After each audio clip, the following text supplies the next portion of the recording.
Hi guys, welcome back to our channel. இன்னைக்கு நம்ம ஒரு பிக்கெஸ்ட் ஸ்கேமை ரிவீல் பண்ணி விட போகிறோம். ஏன்னா ஒவ்வொரு நாளும் ஒவ்வொரு நேரத்திலையும் பல மக்கள் இதால் பாதிக்கப்பட்டுக்கிட்டே இருக்கிறாங்க. பல பேர் இதில் பணத்தை இழந்துக்கிட்டே இருக்கிறாங்க. கரெக்டாக ஏழைகளையாக பார்த்து குறி வைக்கிறது, அவங்கள்ட்ட இருந்து எப்படி பேசி எப்படி பணத்தை கறக்கிறதுன்னு ட்ரை பண்ணி பணத்தை கறக்கிறது. சைபர் கிரைமில் இத்தனைக்கும் இதுக்கு எத்தனையோ கம்ப்ளைண்ட் போயிருக்கலாம். ஆனால் ஏன் இதுவரை கம்ப்ளைண்ட் போகல அப்படிங்கிறத பற்றியும், எப்படிலாம் இந்த நாய்ங்க ஏமாத்துதுங்கிறத பற்றியும், எதுக்கு மக்கள் இந்த ஒரு வலையில் போய் விழுறாங்க அப்படிங்கிறத பற்றியும் இந்த வீடியோவில் நான் தெளிவாக சொல்கிறேன். வாங்க இன்னைக்கு நான் என்ன ஸ்கேமை கண்டுபிடிச்சேங்கிறத டீட்டெயில்டாக போய் சொல்கிறேன். வாங்க வீடியோக்குள்ளே போகலாம். உங்களில் ஒருவனாகிய நான் ரிப்போர்ட்டர் பிரேம்குமார்.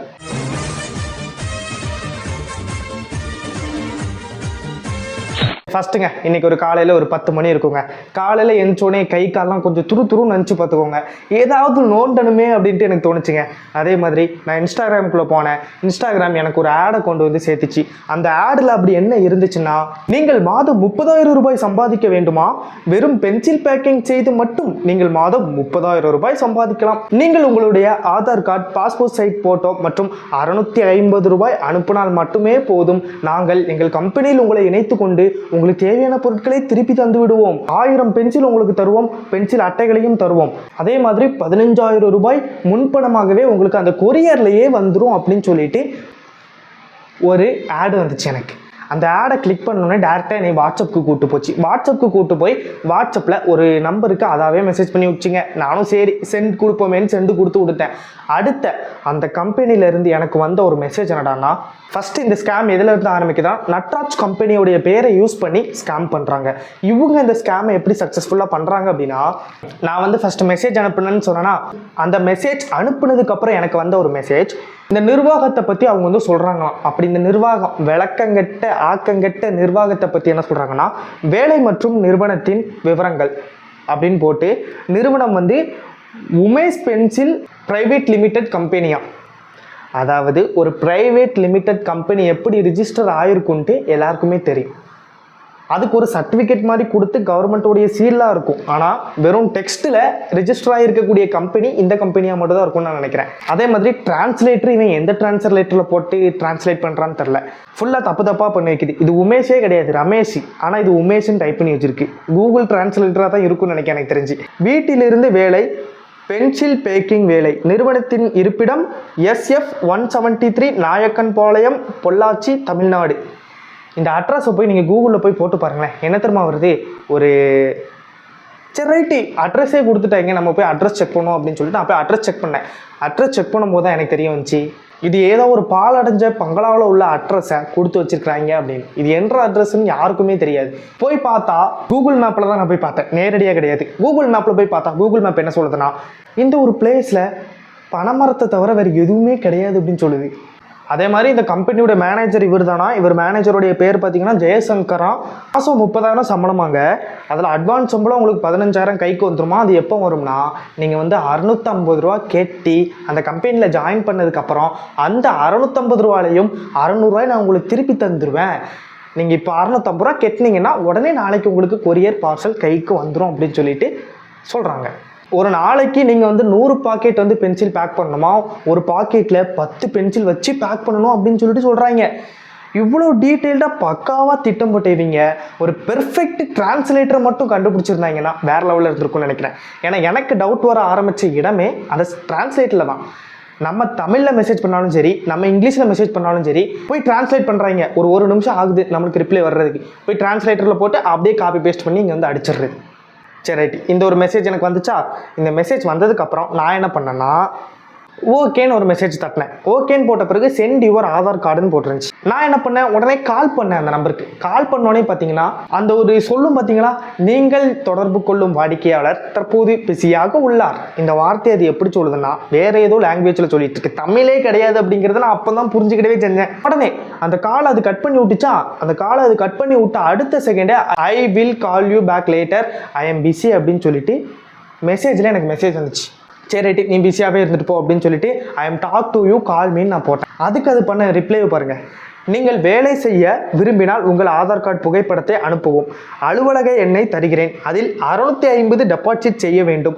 உங்கள் 650 கிரெடிட் ஆனதும் உங்கள் கார்டை நாங்கள் 10 நிமிஷத்துக்கு பிறகு வாட்ஸ்அப்பில் அனுப்புவேன். இன்று மாலை 4 மணிக்குள் உங்களுக்கு டெலிவரி செய்யப்படும் அப்படின்னு சொல்லிட்டு போட்டிருக்கு. ஹவ் ஐ ட்ரஸ்ட் யூன்னு நான் கேட்டேன். இது ஸ்கேம்னு எனக்கு தெரிஞ்சு போச்சு, இதனால நான் உருட்டி விட ஆரம்பித்தேன். ஹவ் ஐ ட்ரஸ்ட் யூ அப்படின்னு கேட்டதுக்கு, மேடம் எந்த பிரச்சனையும் இல்லை, தயவு செஞ்சு உங்கள் ஆதார் கார்டு புகைப்படத்தை எனக்கு கொடுங்கள். அது என்னைய கேளுன்னு நினச்சிருச்சு போல, மேடம்னு சொல்லிட்டு இருக்கு. சரி ரைட்டு. அது நம்ம சொல்கிறது எதையுமே காதில் வாங்கலை, அதான் தான் மெசேஜ் பண்ணிக்கிட்டே இருக்குது. ஒரே மெசேஜ் தான் பண்ணுது, ஆதார் கார்டு சென்ட் பண்ணுங்கள், 650 ரூபா சென்ட் பண்ணுங்கள். இதுதான் 2 மெசேஜ் தான். நான் பேசுனது ஃபுல்லாகவே இந்த 2 மெசேஜில் தான் இருக்குது. சரி, அடுத்து நம்ம விட வேண்டாம், போட்டு வாங்குவோமே அப்படின்னு சொல்லிட்டு சென்ட் யுவர் கம்பெனி ஐடின்னு கேட்டிருந்தேன். அதுக்கு அது டிபியில் வச்சுருக்கிற ஒரு ஃபோட்டோவை அனுப்பி நான் தான் சுனிதா சர்மா அப்படின்ச்சு. ஏடா நீ முதல்ல வேறு ஏதோ பேர் சொன்னியே அப்படின்ட்டு நான் போய் மறுபடியும் செக் பண்ணேன், என்ன பேர் சொன்னா அப்படின்னு செக் பண்ணப்போ ஜெயசங்கர்னு சொன்னான் ஃபஸ்ட்டு. அதுக்கப்புறம் சுனிதா சர்மான்னு ஒரு ஐடி கார்டை அனுப்பி நட்ராஜ் பென்சில் கம்பெனி, அதாவது டெக்ஸ்ட்டில் மட்டுமே, அதாவது டெக்ஸ்ட்லேயே ஐடி கார்டு கொடுத்த ஒரே கம்பெனி இதுவாக மட்டும் தான் இருக்கும்னு நினைக்கிறேன். நான் கூட இதை விட நல்லா எடிட் பண்ணுவேங்க. நான் உங்கள் கம்பெனியில் வேணால் நான் கொஞ்சம் எடிட்டராக ஜாயின் பண்ணிக்கிறேன், எனக்கு கொஞ்சம் சம்பளம் மட்டும் கொடுத்தீங்கன்னா போதும், உங்கள் ஸ்கேமில் நானும் ஒரு ஆளாகிக்கிடுவேன். எடிட்டு அவ்வளோ மோசமாக இருக்குது, என்னத்தை வச்சு எடிட் பண்ணாங்கன்னு தெரியல, பச்சையே தெரியுது இது எடிட்டுன்ட்டு. அதோடைய ஐடி கார்டை அனுப்பி விடுதான். ஐடி கார்டை சரி அனுப்பிடுச்சு. சென்ட் யுவர் ஆதார் கார்டுன்னு கேட்டேன். மறுபடியும் டிரான்ஸ்லேட்டர் வேலையை காட்ட ஆரம்பிச்சு. நான் சுனிதா சர்மாவிடம் பேசுகிறேன். ஏடா நான் உன் ஆதார் கார்டு தான்டா சென்ட் பண்ண சொல்கிறேன், சுனிதா சர்மாட்ட நீ பேசிக்கோ, எந்த சர்மாட்டனாலும் பேசிக்கோ, அதை பற்றி எனக்கு எந்த பிரச்சனையும் கிடையாது. சரி இங்கிலீஷில் டைப் பண்ணால் தானே கொஞ்சம் டிரான்ஸ்லேட் பண்ணி இது பண்ணுது, நம்ம தமிழ்லேயே ட்ரை பண்ணுவோம் அப்படின்னு சொல்லிட்டு தமிழை ட்ரை பண்ணேன். சரி எனக்கு பொள்ளாச்சி தான், நான் நேரடியாக வருகிறேன், நேரில் பணம் செலுத்தி பொருளை பெற்றுக்கொள்கிறேன் அப்படின்னு சொன்னதுக்கு எந்த ரிப்ளையும் இல்லை. டிரான்ஸ்லேட் பண்ண முடியலன்னு நினைக்கிறேன், எந்த லாங்குவேஜ்னு அதுக்கு தெரியலன்னு நினைக்கிறேன். அப்புறம் ரிப்ளைன்னு கேட்டுச்சு, ரிப்ளையும் கொடுக்கல. Send your Aadhaar card photo, அதுக்கும் ரிப்ளை இல்லை. சென்ட் யுவர் லொக்கேஷன், அதுக்கும் ரிப்ளை இல்லை. அப்புறம் சொல்கிறேன் கேளுங்க, மறுபடியும் ஆரம்பத்திலேருந்தே வருது. மேடம் நான் நிறுவனத்தில் மிகவும் பிஸியாக இருக்கிறேன், யாரோ ஒருவரிடம் மரணம் வருகிறது. மரணம் எங்கே வருதுன்னு தெரில, டிரான்ஸ்லேட்டர் மறுபடியும் வேலை காட்டிடுச்சின்னு நினைக்கிறேன். யாரோ ஒருவரின் மரணம் வருகிறது, உங்கள் ஆதார் அட்டை புகைப்படத்தை அனுப்புங்கள். யாரோ ஒருத்தருக்கு மரணம் வந்தால் நான் ஏன்டா ஏன் ஆதார் கார்டு புகைப்படத்தை அனுப்பணும்? ஸ்கேம் பண்ணுறது கொஞ்சம் தெளிவாக பண்ணிங்கன்னா நல்லாயிருக்கும். அதுக்கப்புறம் புரியலை, நான் அனுப்புகிறேன். சரி தமிழில் பண்ணாலும் டிரான்ஸ்லேட் பண்ணிடும், இங்கிலீஷில் பண்ணாலும் டிரான்ஸ்லேட் பண்ணிடும், நம்ம தங்கிலீஷில் பண்ணோம் அப்படின்னு சொல்லிட்டு இது எந்த லாங்குவேஜ்னு அதுக்கே தெரியாது, ஏன்னா எனக்கே தெரியாது இது எந்த லாங்குவேஜ்னு. ரைட், தங்கிலீஷில் பண்ணணும்னு சொல்லிட்டு நான் புரியலைன்னு அனுப்புனேன். தங்கிலீஷில் நம்ம டைப் பண்ணுவோம்ல, பேச்சு வழக்கில் அந்த மாதிரி டைப் பண்ணேன். புரியலன்னு சொன்னதுக்கு அதுக்கே புரியலன்னு நினைக்கிறேன். அதுக்கப்புறம் நான் மறுபடியும் மெசேஜ் பண்ணேன், ஓகே நான் அனுப்புகிறேன், நீங்கள் உங்கள் நிறுவனத்தின் எண்ணை அனுப்புங்கள், அதாவது உங்கள் கம்பெனியோட நம்பரை அனுப்புங்கிறத தங்கிலீஷில் டைப் பண்ணி அனுப்புனேன். அதுக்கு அது பண்ண ரிப்ளை என்ன தெரியுமா? சகோதரி நான் சுனிதா சர்மா பேசுகிறேன், உங்கள் ஆதார் அட்டை புகைப்படத்தை அனுப்பவும், இன்று மாலை 4 மணிக்கு பொருட்கள் அனுப்புகிறேன் அப்படின்னு அனுப்பிச்சு. அதுக்கப்புறம் நம்ம வேலையை ஆரம்பிச்சாச்சு. குட் ஒர்க் கூகுள் டிரான்ஸ்லேட்டர் அப்படின்னு நான் போட்டேன், அதுக்கு ரிப்ளை இல்லை. ஸ்கேமர்னு போட்டேன், அதுக்கு ரிப்ளை இல்லை. அதுக்கு வந்த ஒரு ரிப்ளை, பென்சில் பேக்கிங் வேலையில் ஆர்வமாக இருந்தால் ஆதார் கார்டு அட்டை பாஸ்போர்ட் அளவு புகைப்படம் 650 ரூபாய் பணம் கட்டி அந்த 600 ரூபாய் பணத்தையும் நீங்கள் திரும்ப பெற்று விடலாம். முன்பணமாக 15,000 ரூபாய் வழங்கப்படும், சம்பளம் 30,000 ரூபாய், எனக்கு ஆவணங்களை அனுப்பவும் அப்படின்னு சொல்லிட்டு ஒரு மெசேஜ் வந்துச்சு. இந்த ஒரு மெசேஜ்க்கு அப்புறம் நான் எந்த ரிப்ளையும் பண்ணிக்கல, ஏன்னா என்ன தான் நம்ம மெசேஜ் பண்ணாலும் இவன் ரிப்ளை பண்ண போகிறது கிடையாது, அவள் சொல்கிறது தான் அவள் சொல்லிக்கிட்டே இருக்க போகிறான்னு எனக்கு தோணிடுச்சு. So finally this is a biggest scam, this is a biggest national issue. ஏன் நேஷ்னல் இஷ்யூன்னு சொல்கிறேன் அப்படின்னு கேட்டிங்கன்னா, இந்த ஸ்கேம் தமிழ்நாட்டை மட்டும் குறி வச்சும் நடக்கலை, ஏன்னா இது எந்த லாங்குவேஜ்னே தெரில, எல்லா லாங்குவேஜுக்கும் ரேண்டமாக சென்ட் பண்ணுறாங்க ஆட்ஸை. அப்படி ஆட்ஸை சென்ட் பண்ணி அங்கேருந்து யாரெல்லாம் மாட்டுறாங்களோ, ஏன்னா பீப்புள்ஸோடைய மைண்ட் செட் எப்படி இருக்குன்னா, நம்ம ரொம்ப கஷ்டப்பட்டுட்ருக்கோம், இந்த மாதிரி டைமில் யாராவது ஒரு 5-10 கொடுத்தாலே ஓகேன்னு சொல்லிடுவோம். இந்த சமயத்தில் நாளைக்கே உங்களுக்கு நான் ஒரு 15,000 தாரேன், நீங்கள் வெறும் 650 ரூபா மட்டும் அனுப்புனா போதும், நீங்கள் வேலை தான் செய்ய போகிறீங்க அப்படிங்கிறத கன்ஃபார்ம் பண்ணி மக்களுடைய மைண்டை கழுவி பிரெயின் வாஷ் பண்ணி இந்த ஒரு ஸ்கேம் நடந்துகிட்ருக்கு. எஸ்ஸுங்க, நடராஜ் பென்சில் கம்பெனி, அங்கேருந்து பேக்கிங்க்கு ஆள் வேணும் அப்படின்னு சொல்கிறது, அப்புறம் அப்சரால இருந்து நாங்கள் கால் பண்ணுறோம், அப்சரால இருந்து நீங்கள் வந்து பேக்கிங் பண்ணி தருவீங்களா, நீங்கள் வந்து என்ட்ரி ஃபீஸ் மட்டும் தான் கட்டணும், டெலிவரி வந்து உங்கள் வீட்டுக்கே பண்ணிடுவோம் இப்படின்னு ஸ்கேம் பண்ணுறது. இதை வந்து ஒரு ஆளாக பண்ணுறதுக்கான வாய்ப்புகளே கிடையாது. இது வந்து ஒரு பிக்கஸ்ட் நெட்வொர்க்காக கூட இது இருக்கலாம். ஏன் அப்படின்னு கேட்டிங்கன்னா, நம்மளை கால் பண்ணி பேசினா நம்மளுடைய லாங்குவேஜ் அவங்களுக்கு தெரியாது அப்படிங்கிறதுக்காக ஒன்லி வாட்ஸ்அப் அப்படின்னு தான் வைக்கவே செஞ்சுருப்பாங்க.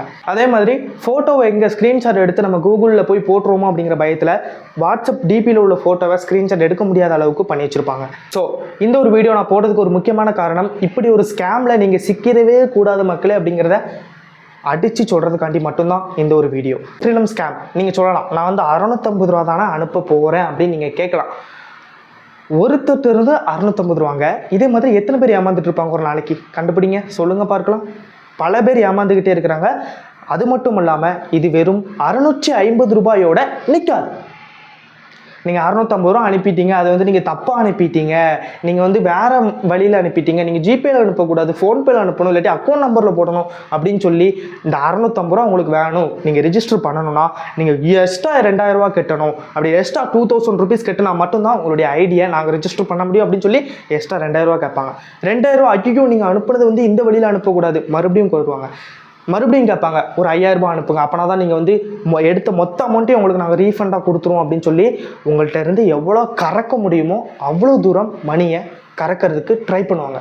இதுதான் உண்மை. இந்த ஸ்கேம் அவங்கள பொறுத்த அளவுக்கு கிடைக்கிற வர லாபம். இந்த ஒரு ஸ்கேம் கூட்டத்தை யாராவது கண்டுபிடிக்க முடியுமான்னு கேட்டிங்கன்னா தெரியலைங்க. இந்த ஸ்கேம் எங்கே நடக்குது, எங்கே வச்சு நடக்குது, எந்த நெட்வொர்க் எதுவுமே தெரியாது. ஆனால் இப்படி ஒரு ஸ்கேம் நடந்துக்கிட்டே இருக்குது. இதுக்கான ஆட்ஸை இன்ஸ்டாகிராம், ஃபேஸ்புக், யூடியூப் அப்படின்னு சொல்லிட்டு செப்பரேட்டாக ஆடு கொடுத்துக்கிட்டே இருக்கிறாங்க. அந்த ஆடுக்கு மட்டும் தான் இவங்க செலவு பண்ணுவாங்கன்னு நினைக்கிறேன். மித்தது வர்றது எல்லாமே அவங்களுக்கான வருமானங்கள் தான். மக்களை ஏமாற்றி சீட் பண்ணி வர்ற வருமானங்கள் தான். இதில் ஒரு பெண்மணி 10,000 ரூபாய் வரைக்கும் ஏமாந்துருக்குறாங்க அப்படிங்கிறது குறிப்பிடத்தக்க விஷயமா இருக்குது. இப்போது நான் அவங்கள அலர்ட் பண்ணுறேன், தயவு செஞ்சு ஆன்லைனில் ஜாப் தரேன் அப்படின்னு சொல்லி யாராவது வந்தாங்கன்னா, உங்களை ஃபஸ்ட்டு பணம் கட்ட சொன்னாங்கன்னா தயவு செஞ்சு கெட்டாதீங்க. ஏன்னா வேலை நடக்கணும்னா அவங்களுக்கு நீங்கள் ஒரு லாஜிக்கில் யோசிச்சு பாருங்கள் மக்களே. வேலை யாருக்கு நடக்கணும்? நட்ராஜ் கம்பெனிக்காரன் உண்மையாகவே கம்பெனிக்காரனாகவே இருக்கட்டுமே, நட்ராஜ் கம்பெனிக்காரனுக்கு பென்சில் பேக் பண்ணியே ஆகணும் அப்படின்னா அவன் தானே நம்மளுக்கு சம்பளம் கொடுத்து வேலைக்கு ஆள் வைக்கணும். நம்ம காசு கட்டி அவனுடைய பொருட்களை வாங்கி நம்ம வேலை பார்க்கணும். யோசிச்சு பாருங்க கொஞ்சம். 2 வருஷத்துக்கு முன்னாடி தான் அந்த ஸ்கேம் வந்து ரொம்ப தலை தூக்கி இருந்துச்சு. இப்போ ஸ்கேமே இல்லை அப்படின்னு நினச்சிட்டு இருந்த காலகட்டத்திலையும் இப்போவும் ஸ்கேம் நடந்துக்கிட்டே தான் இருக்கும். ஒரு வகையில் இது ஒரு பிக்கஸ்ட் ஸ்கேமாக கூட ஆயிருக்கலாம். இப்போ கூட நீங்கள் வந்து 650 ரூபா கெட்டிட்டு கூட என்னுடைய வீடியோ வந்து பார்க்க வந்திருக்கலாம், சொல்ல முடியாது. ஏன்னா கெட்டின பிறகு தான் ஐயோ அப்போ யூடியூப்பில் போய் தேடி பார்ப்போம் அப்படின்னு சொல்லிட்டு யூடியூப்பில் ஸ்கேம் அப்படின்ட்டு அடிப்பீங்க, என்னுடைய வீடியோ வரும், நான் பேசிகிட்டு இருப்பேன். அடுத்த 2000 ரூபா கெட்டலாமா வேண்டாமான்னு யோசிச்சுட்டு இருப்பீங்க. தயவு செஞ்சு கெட்டாதீங்க, போனது போகட்டும். உங்களுடைய அமௌண்ட் திருப்பி வர்றதுக்கு வாய்ப்பே கிடையாது. பீப்புள்ஸோடைய மைண்ட் செட் என்னவாக இருக்குன்னா, இப்போ ஒரு 650 ரூபா போச்சு, இந்த 650 ரூபாய்க்கு நான் போய் கம்ப்ளைண்ட் கொடுக்குறேனே வச்சுக்கிடுவோமே சைபர் கிரைமில், என்னைய போட்டு அலக்களிப்பாங்க. அந்த ஒரு பயம்தான் பீப்புளுக்கு, மக்களுக்கு இருக்கிற பயத்தை தான் அவங்க ஒரு அட்வான்டேஜாக யூஸ் பண்ணிட்டு இருக்கிறாங்க. ஒரு 650 ரூபாய்க்காண்டி ஒரு மனுஷன் போய் கம்ப்ளைண்ட் கொடுப்பானான்னு கேட்டிங்கன்னா சத்தியமாக கிடையாது, கொடுக்க மாட்டான். 650 ரூபா போனால் போதுன்னு விட்டுருவான். ஆனால் அந்த குரூப்புக்கு ஒரு நாளைக்கு ஒரு 100 பேரை ஏமாத்தினா போதும், ஒரு 50 பேரை ஏமாத்தினா போதும், ஒரு 10 பேரை ஏமாத்தினா போதும், 6000 ரூபா, 6 லட்ச ரூபா, 60,000 ரூபா அப்படின்னு சொல்லிட்டு அவங்க சம்பாதிச்சுட்டு போயிட்டே இருப்பாங்க. அதனால தான் சொல்கிறேன், நீங்கள் முடிஞ்ச அளவுக்கு ஆன்லைனில் உங்கள் பணத்தை அனுப்புறதுக்கு முன்னாடி 1க்கு 100 தடவை யோசிங்க. உங்கள் பணத்தை ஆன்லைனில் அனுப்பாதீங்க அப்படின்னு கூட நான் சொல்லுவேன். ஏன்னா அதுதான் நல்லதாகவும் இருக்கும். அதே மாதிரி லேப்டாப் வந்து நாங்கள் குறைஞ்ச விலைக்கு கொடுக்குறோம், ஃபோனை குறைஞ்ச விலைக்கு கொடுக்குறோம், கேமராவை குறைஞ்ச விலைக்கு கொடுக்குறோம், இதுக்கு வந்து நீங்கள் வந்து டெலிவரி சார்ஜ் மட்டும் கட்டினா போதும் அப்படின்னு சொல்லி தான் ஆரம்பிப்பாங்க. டெலிவரி சார்ஜ் ஒரு 1000 ரூபா கட்டுங்க, ஒரு 500 ரூபா கட்டுங்க அப்படின்னு சொல்லுவாங்க. கட்டின பிறகு ஐயோ நீங்கள் தப்பாக கட்டிட்டீங்க, நீங்கள் 1500 ரூபா எக்ஸ்ட்ரா கட்டணும், அப்படின்னா தான் உங்கள் 2 அமௌண்ட்டும் சேர்த்து ரீஃபண்ட் ஆகும். அவங்க சொல்லி ஏமாத்துறது, உங்களுடைய பணம் உங்கள் கைக்கு திரும்ப வந்துவிடும், பொருளோடு சேர்த்து வந்துவிடும். இப்போ வந்து ஒரு பையன் ஒரு மிகப்பெரிய கனவுல இருக்கான், ஒரு லேப்டாப் வாங்கணும்னு. அந்த லேப்டாப் வந்து 50,000 ரூபா லேப்டாப்பை ஒரு 12,000 ரூபாய்க்கு தரணும்னு ஒருத்தன் சொல்கிறான். அதை நம்பி சரி 500 ரூபா தானே ட்ரை பண்ணி பார்ப்போமே நம்ம போடுறான். அடுத்து 500 ரூபா, ஐயோ அந்த 500 ரூபா போயிடக்கூடாது, இன்னொரு 1500 ரூபா அம்மாட்ட போய் கேட்போம் அப்படின்னு சொல்லி 1500 ரூபாய் போடுறான். அப்புறம் 3000 ரூபா போடுறான், அப்புறம் 5000 ரூபா போடுறான் அப்படின்னு சொல்லிட்டு போட்டுக்கிட்டே இருக்கிறான். லாஸ் ஆயிடுது. ஒரு கட்டத்தில் அவனுக்கு தெரிஞ்சு போயிடுது, இவன் எந்த அமௌண்ட்டையும் ரிப்ளை பண்ண மாட்டான், எந்த அமௌண்ட்டையும் இவன் நம்மளுக்கு ரீஃபண்ட் பண்ண மாட்டான். அவன் ஏமாத்துற ஒரு முக்கியமான வார்த்தை ரீஃபண்ட். உங்களுடைய பணம் உங்களுக்கு திருப்பி அளிக்கப்படும். இதுதான் அவனுடைய தாரக மந்திரம். இதை வச்சு தான் அவன் ஏமாற்றிக்கிட்டே இருக்கிறான்.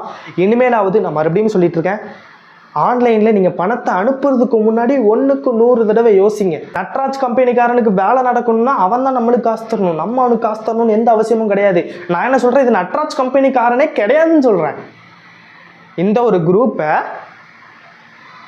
எந்த காட்டு குரூப்புன்னு தெரியாது, ஆனால் நட்ராஜ் கம்பெனி பேரை சொல்லியும் அப்சரா பேரை சொல்லியும் தான் ஏமாற்றிட்டு இருக்கிறாங்க. இப்படி ஒரு பிக்கஸ்ட் ஸ்கேமில் யாரும் மாட்டிடக்கூடாது. அப்படியே நீங்கள் பிக்கஸ்ட் ஸ்கேமில் மாட்டிட்டீங்க அப்படின்னு உங்களுக்கு தெரிஞ்சிச்சுன்னா போன 650 ரூபா போதுன்னு தயவு செஞ்சு விட்டுருங்க. யாரும் இந்த 2000 ரூபாய் கெட்டுனா அந்த 650 ரூபா வந்துடும், அந்த 650க்கு ஆசைப்பட்டு 2000 ரூபாயை விடாதீங்க அப்படிங்கிறத மட்டும் நான் இந்த வீடியோவில் சொல்லிக்கிறேன். எந்த விதமான பென்சில் பேக்கிங் ஜாப் அப்படின்னு சொல்லிட்டு எந்த விதமான ஆட் வந்தாலும் அதை கண்டுக்கிடாதீங்க. அதை நாட் இன்ட்ரெஸ்ட் கொடுங்க, அதை பிளாக் பண்ணுங்க அப்படின்னு நான் சொல்லுவேன். அதே மாதிரி பென்சில் பேக்கிங்கில் மட்டும் கிடையாது, ஏதாவது ப்ராடக்ட்டை வந்து நாங்கள் குறைஞ்ச விலைக்கு தரோம் அப்படின்னு சொல்லி ஏமாற்ற வந்தாலும் தயவு செஞ்சு ஏமாந்துடாதீங்க. ஆன்லைனில் நீங்கள் 1 ரூபா கூட அனுப்பாதீங்க அப்படிங்கிறது தான் என்னுடைய கருத்து. நீங்கள் நினைப்பீங்க ஒரு 400 ருபீஸ் தானே, வெறும் 400 ருபீஸ் மட்டும் கிடையாது. உங்களை மாதிரி நிறைய பேர் 400 ருபீஸ் அனுப்புனாங்கன்னா அவனுக்கு அதான் ஒரு வருமானம். மக்களுடைய பயத்தையும் மக்களுடைய மைண்ட் செட்டையும் தான் வைத்து அவன் கேம் விளாண்டுருக்கான் அப்படிங்கிறத நான் சொல்லுவேன். ஸோ தயவு செஞ்சு யாரும் இந்த மாதிரியான ஸ்கேமில் மாட்டிக்கிட்டாதீங்க அப்படிங்கிறத சொல்லிக்கொண்டு இந்த வீடியோ முடிச்சுக்கிறேன். இந்தியாவிலையும் தமிழ்நாட்டிலையும் நடக்கிற நிறைய விஷயங்களை பற்றி உங்களுக்கு தெரியலையா, இந்த மாதிரி ஸ்கேம்ஸ் எல்லாம் பற்றி உங்களுக்கு தெரிஞ்சுக்கிட்டோமா? Don't worry guys, Premkumar is here. Subscribe பண்ணி வச்சுக்கோங்க. நான் உங்களை அடுத்த வீடியோவில் சந்திக்கிறேன். நம்மளுடைய பயணம் தொடர்ந்துகிட்டே தான் இருக்கும். நம்மளுடைய பயணத்தில் நீங்களும் ஒரு பயணி ஆகிறதுக்கு நம்மளுடைய சேனலை சப்ஸ்கிரைப் செய்து வச்சுக்கொள்ளுங்கள். நான் உங்களை அடுத்த வீடியோ சந்திக்கிறேன். Tata, bye bye.